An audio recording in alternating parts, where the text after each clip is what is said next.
Okay, topik hangat. Barbie versus Oppenheimer.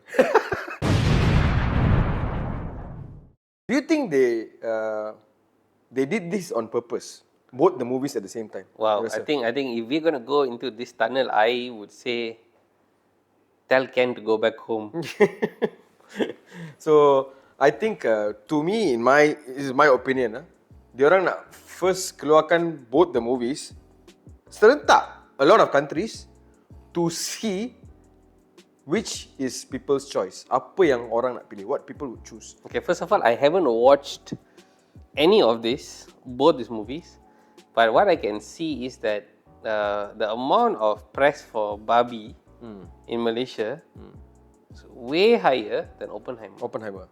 So it just shows that do we just like this Barbie doll and woke culture against something like new cinematic experience, issues with science. People don't want to see history. Yeah, Right? science and history. It's Exactly. because Oppenheimer is the guy who was in charge of the Manhattan Project, and there's no spoiler.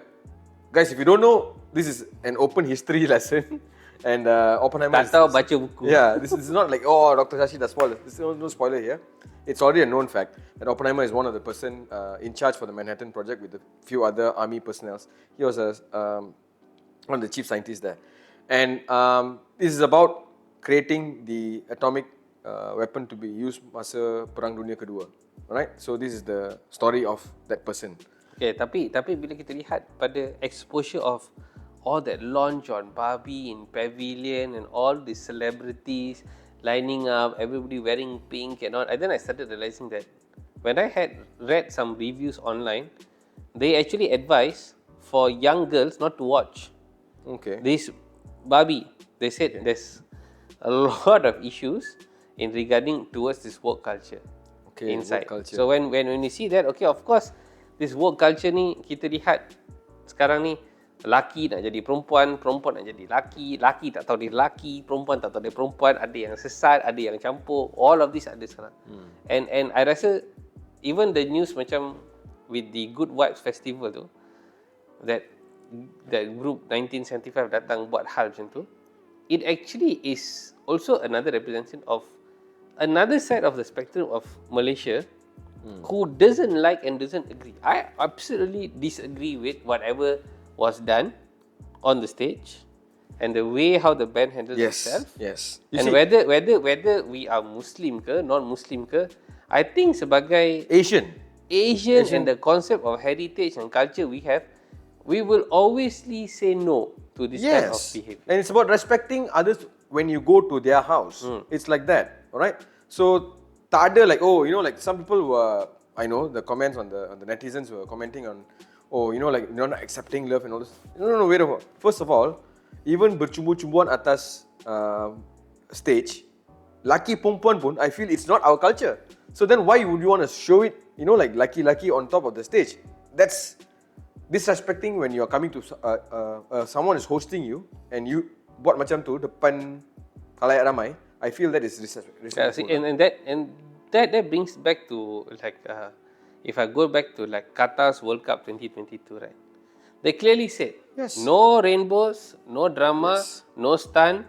I don't care whether you're FIFA, UEFA, anything. We will not accept any of this. No alcohol. In the event. Clear cut. Yeah. They didn't allow anything, and they successfully handled the World Cup. No unnecessary fights ke apa macam tu. So countries can be firm. But one thing we see seeping into our culture is this wokeness. And benda ni from the aspect of whether you ada anak lelaki ke anak perempuan is affecting them and it's slowly going to kill their hormones one by one. And we can see as doctors pun how all of this is forming in our patients in our clinic. How this is affecting their body, their mindset, their viewpoint, the food that they eat, the culture is all affecting their bodies nowadays. And do you agree? No? Do you think all of this is happening? This is definitely happening. As you were saying, in terms, normally we talk about how to tambah hormone and all this, but we have to cerita pasal what is causing the disruption. Okay, in terms of what you eat, in terms of what you wear, in terms of what you watch, is going to affect you from the mental perspective, from the physical perspective. Everything is going to be affected. Now, from for children to watch this, last time masa kita budak-budak, kita tengok lah Voltron ke, Thundercat ke apa-apa. This is our entertainment. We wait once a week to watch the next episode. Nowadays, not like that. Binge click watch. On, binge watch, you can watch how many episodes you want to, just go on. Right? And I feel like that Western media culture is affecting, of course, the kids are baby TV ke apa, always watching those kind of things. And if you don't know about this, there's something called gender pronoun atau isu gender pronoun ni, di mana seorang tu boleh dilabelkan, dia boleh label diri sendiri sebagai she, her, him, they, whatever and all those. Mungkin anda tak tahu, this is the confusion which is going on, especially And in the Women's World Cup sekarang, got one guy, technically transgender, is playing for Canada in the Women's World Cup. Yeah, Clear cut already in the Women's World Cup. So I'm not against these people. They've been there for a long time. Yeah. It's just that I feel like there is something that they're bringing in to confuse everyone and to let children choose what gender they want. Mana kanak-kanak boleh pilih apa dia nak? And you're going to ask them to, like ambil hormone and all those. Apparently they do that in some European countries. Sekarang ni kalau anak you nak tukar jantina, boleh tukar. Pediatrician boleh push. And mereka boleh halang the parents untuk stop. It's like no, they want to become from male to female. We must allow. And they boleh hijack the hormone. They can suppress the hormone and then push another hormone to stimulate the body to have just say the girl becoming transition. a guy. So just push the testosterone more. Not even thinking about the consequences of... No, they don't care at the moment. So these things are happening. And I think one thing that you mentioned, especially even just looking into the Marvel movies, in that phase after the end game, how much of femininity was brought by, and a lot of the transgender issues were already starting to show. Certain characters and everything having interest on the same opposite gender and everything already started. Subtle bawa masuk all the characters inside. And this of course will provide confusion to the children, especially the younger generation, right? So that's I mean, it's not like these people were not there. They were there, but they were not influenced. They naturally were there. Now there is a confusion saying that you might not be a boy, you might not be a girl. Kanak-kanak tahu apa? What do they know? They don't know anything yet, right? And life was much simpler back in the days when we were talking about this, where gender role ni atau apa peranan seorang lelaki dan apa peranan wanita, tak ada like atas bawah, like peranan wanita ni is considered as lower, or peranan lelaki ni is atas. No such thing. They knew what they wanted to do and what they do best, right? Where else now, the starting of the woke culture was to say that this is what people can do regardless of what their gender is. Sometimes it doesn't add up to that. And then what was thrown in now is this toxic masculinity. And I also feel there's also this toxic femininity. Of course, there's toxicity in both sides. Because I feel there can be toxicity in both sides, but they are now all sitting in the extremes.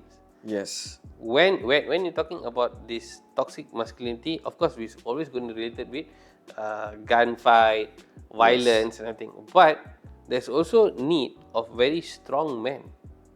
If there was enough strong men in every country, we won't have this kind of leaders.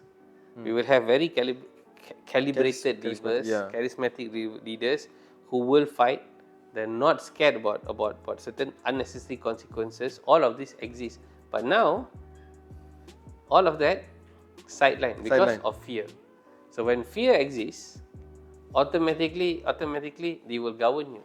So that shows that form of weakness. And on the other side, I started seeing that the people who champion this extreme feminism actually portray a lot of masculinity. Masculinity in them, yeah, that's one thing. They don't. There's lots of feminine qualities in them. Yeah, they want to do more extreme stuff, which technically femininity doesn't look like that. So the concept of nurturing, the concept of motherhood, all of that is thrown down. Downplayed. And then you just look, I'm this guy. I'm this female. I can be a CEO. Alpha. I can be this. Yeah. And then on the male side also, there is the reduction of this home fatherhood. Nothing that kind of thing. Escape. You ridicule one, the other one just just takes off. Goes off by Exactly, itself. exactly. They like the thing is, I don't know what sinister act that they're coming up with, or what they're trying to do, what they're trying to achieve by confusing children of their gender, because there was no confusion of gender in the first place. If you talk about pre-pandemic, nothing. I mean, No, it's only starting. I would say I want to disagree with that. I want to disagree with that and say there is no confusion. I think confusion existed a long time, especially when the capitalist market started coming in. We didn't see that, especially among female, because the confusion was poverty. In order to escape poverty, if you had more females and you have this capitalist opportunity, go to work. No, Don't be a mom. That was the first thing. That was the first thing to get them out. So every female that even actually attained puberty, the task was, you know what? Sit down quietly. No talking to men. No this, no that. So much of rules. So much suppression. Yes. And then next is you need to go to university and get a job. So the idea is now, if I had that much of females, I would never implant the idea of like, look, in the next 10 years, 15 years, you're going to be a mom, you're going to be a nurturer. No. Go to work. Work. I mean, yeah, and then work for the next 4-5 years and fund this. Yeah. Taxpayers. Yes. Fund this, fund the family, and also fund the community by tax. So you got more people in the job market, more tax, more money sent back to propel the family economy. So isn't that also another silent agent that started first? That was the first one to start. I think that was the 70s. But that is not confusion in terms of young people knowing what their gender is. But that starts first, because why? Now you're going to go and pick up the guy's job. Now you're going to go. Now the confusion is like to know that are you even a boy or are you even a girl? Of course. That level is what is unprecedented, is what's happening right now. So you see, who would have even thought of that? Yes. So what first transpired was the conceptualization of the mind first. Look, now you're going to pick the guy's job. So what happens? Blast up all your androgenic hormones in order to compete. You got to man up. There's no crying and everything. No showing any mood or emotion. You cannot. Nobody's going to entertain that. You want to work in an oil and gas industry if you're female. You know how redneck is that job? Yeah. Heavy, grease, tar, high heat, out in the sun. Whether you are in Texas or in the sea, in the South China Sea, in the hot sun, it's different, absolutely different. But now they're going to go to the physical. First they went for the mind. Now they're going to go for the physical. They're going to confuse the physical. Look, you can be whatever gender you want. So whatever said and done, 200 years or 300 years, when someone digs your grave, the scientists are still going to say male, female. Bye bye. That's it. Barbie versus Oppenheimer, which should you watch? Is that even a question? I mean, I will bomb you.